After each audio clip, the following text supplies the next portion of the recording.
రసం వేయాలా దాంట్లోకి దీంట్లోకి వేసినా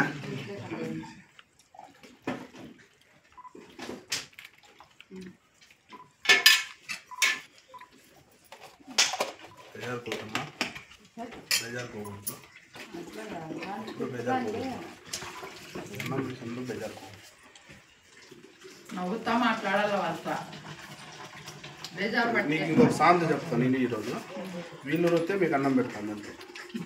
కరెక్ట్ కదా బేజారుకోకూడదు అని చెప్పినాను నవ్వుతో మాట్లాడాలి రెండో విషయం ఏమంటే వీళ్ళు వృత్తినే ఒక పూట అన్నం పెట్టేది మనకి అవును వాళ్ళు ఉంటేనే ఆయన ఉంది ఆమెకు ఉద్యోగం భోజనం అది కదా ఫ్యామిలీకి మొత్తం వాళ్ళు ఎవరు తింటారనేది మనసు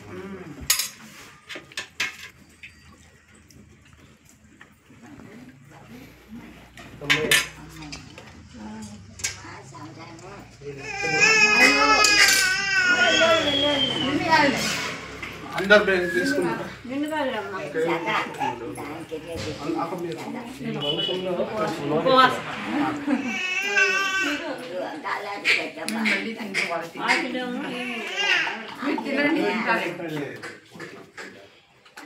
పిల్లలు ఉండడం లేక